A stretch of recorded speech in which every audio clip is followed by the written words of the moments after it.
Hi guys, and welcome back to another video. Today I'm going to be sharing with you my 10 top tips to help beat this cost of living crisis. That particularly for people in the UK like myself, we know that prices are rising, the cost of living is skyrocketing, everything is going a little bit crazy. October has now started, the cost cap on our electricity prices has all just gone up, and everybody is starting to feel a pinch and maybe struggling just a little bit. And this is the second winter that I've gone through. Obviously we use more electricity in the winter just naturally to heat our houses, to do warm cooking, because who wants to eat a salad when it's really cold outside? Not me. But I kind of learned a couple of things last year, and to be honest, some of these tips are things that I've used throughout the year, not just in the winter. So I thought I would share them with you, and hopefully some of them may be a little bit useful. So I have my little notebook here so I don't forget any of them. And I think there's about 10, so we're probably gonna count them down or count them up. But I've also put them into categories. So the very first category is cooking. Now, if you're familiar with my channel, you know that I've shared a couple of my top tips.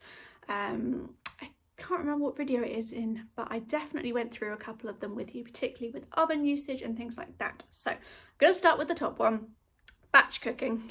Said it before, I'll say it again, batch cooking is incredible, everybody should do it. But basically what that means is you cook something once and it uses all the electricity. So if I cook a chili or a bolognese, I can just cook it on the hob. I get 6 or 7 meals out of it. I can freeze them. My freezer is on all the time anyway. I freeze them. Don't have to put the hob on again, I put it in the microwave. My microwave compared to my hob, the electricity is much less, so I'm saving it by just batch cooking. It's all done in one go, and you can just use the microwave to defrost it and heat it up again, ready to eat. And it's a lot simpler, and that's just one of the tips. So the next one is to use your oven wisely. We all want different things to eat. We don't just want to eat bolognese or chili all the time. Admittedly, they are my favourite, but I still don't want to eat them all the time. And there are things that I want to use my oven for. I try and use my hob more than my oven, just because the hob is a lot cheaper. The oven is by far the most expensive thing that I use, electricity-wise. So if I'm trying to cook something in the oven, I will put various different things at the same time. So for instance, if I wanted to cook a lasagna, it would go in the oven, and then I could put some baked potatoes on the side and cook it that. I could cook a cake in it at the same time.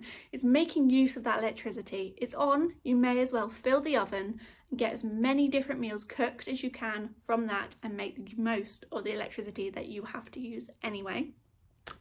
The next one is using your slow cooker. So even compared to the hob, the slow cooker is a very good way to make delicious food. You don't even have to worry about it. You put all the ingredients in and you can leave it. Doesn't use very much electricity. You can make casseroles. Basically anything you put in your oven, you can make in your slow cooker. Obviously if it requires baking, you can't do that. Lasagna, cottage pie, maybe you can't. But stews, chili, loads of different things that you want to cook, you can cook in your slow cooker. So if you're thinking of making something, maybe go online and check and see if you can do it in the slow cooker, because I guarantee you it will save you money and will be much cheaper than you putting it in your oven. So that's the end of my cooking topic. The next topic is boiling water. So using your kettle. This may seem a little bit odd one, and I guess it's kind of a little bit linked to cooking, but the first one is to only boil the amount that you need. So if you are filling up your kettle and boiling it all of the time, but you're only making a single cup of tea or whatever it is, that's a lot of wasted electricity. Try and just put in the amount that you're using. Yes, you will heat it up again when you make the next one, but you'd be doing that anyway. And it takes so much more electricity to heat a full kettle than one that's, say, a quarter full, just so you can do your cup of tea. Because at the end of the day, if you're just one person, you're not going to be drinking that number of cups of tea before the water goes cold. So just boil what you need. Alternatively, and this is my next point, you can use thermos flasks. So fill up the kettle, boil it all, but then put the water into a thermos. That's going to keep the water hot most of the day. The thermoses now are fantastic. It will literally keep the water hot all day, so you're not constantly reboiling the kettle. And that is a great way to save electricity too, if you have a thermos. And if not, like myself, I am actually going to go out and buy one. But admittedly, I don't use the kettle too much during the day. It tends to be when I get home at night, so it's not so relevant to me. But if you are somebody that boils the kettle multiple times throughout the day, likes a cup of tea, has a lot of them, try buying a thermos and using that instead. And I don't necessarily mean just the cup thermoses. I mean some of the big camping thermoses that hold a lot of water and really do a great job about keeping them warm. The next one I have on here is all about drinking coffee. Now, stay with me. So if you are the kind of person like I am that occasionally, particularly towards the winter and as it's getting colder, that likes a takeaway coffee, hot chocolate, whatever it is, I have some tips for you. So the first one is to consider where you buy it. I love a Costa hot chocolate. I think they're delicious, but I also think they are extortionately priced. And recently, particularly since I moved away, I have been making use of McDonald's hot chocolates. Yes, they don't come with marshmallows or whipped cream, and if I want to indulge in a Costa, I will do. But McDonald's hot chocolates are 99p. That's for a medium, regular size hot chocolate. 99p, less than £1. Whereas Costa's, it tends to be sort of upwards of £3 for the same thing. And that's excluding marshmallows and hot chocolate. For instance, I'm gonna go back on myself here.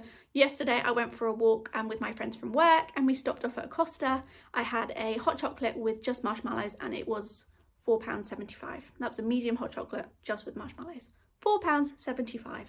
That's a lot of money and I kind of always feel guilty when I do it. So consider where you buy it from. Costa, Starbucks, they tend to be quite a lot more expensive. Something like McDonald's, you can get it through a drive-through, kind of easy. You can get various different types of lattes, cappuccinos. There's a very nice caramel latte, I'm not gonna lie. The hot chocolate, they are really good drinks and they are a lot cheaper than Costa or Starbucks. The next one is if you are partial to a Costa or a Starbucks, particularly Costa, I know we're doing this. If you take your own reusable cup and fill it up and ask them to fill it up with your drink, they do take a little bit of money off the price. So not only is that helping the environment with saving the waste on the cups, you're also saving yourself money because they have got it going on that if you take your own mug in, they'll fill it up and they will take some money off the price. So that is another good one. And the last one is not everybody's cup of tea, no pun intended, or maybe it was, is to make your own coffee at home. So there are loads of different coffee things and you probably know all of this. I'm just doing a gentle reminder. In Sainsbury's, Tesco's, they have loads of different flavours of coffees. I'm particularly impartial to, again, the caramel lattes, the toffee nut lattes. Get them in packets and they come, I think they're about 6 a box, and they are less than £2 to get 6 drinks. You boil the kettle or whatever you want to do, and they're delicious. And they are, again, so much cheaper. Put them in your own travel mug and go off to work in the morning rather than stopping at a drive-through on your way there. So it's just something to think about. The last things, I believe we are on to 9 and 10. I'm hoping. I've decided to not count, as you can tell. And these are just 2 very normal things that I'm here to just give you a gentle nudge about. I'm sure your parents, when you lived at home, told you all of the time to turn out the lights, just put another jumper on, get a blanket. All of these things contribute. It may only be tiny little amounts on your electricity, but at the minute, we all know that every penny counts. So yeah, turn your lights out. Only have the lights on in the room that you're in. If you're like my parents, they like doing it just like a room lit by the TV. They sit in darkness and just have the TV screen on. But hey, it works. You don't need the light when you're watching it. Sometimes it's nice, but you don't necessarily need it. And you definitely don't need, if you're in one room, to have the lights on in every other room in the house. It's just such a waste. And again, yeah, blankets, socks, put on another layer, put on a jumper, get your dressing gown on, whatever it is. There are lots of different ways you can resort to. They may not always be the nicest, as just putting on the heating and getting a lovely warm room, but say at the minute, particularly when it's not quite so cold at the moment, it's a lot colder than the summer, so we're all feeling a little bit of extra chilly and we're kind of, can I put the heating on yet? Are we there yet? Are we not? try and not. I know that I am trying not to until November at the earliest.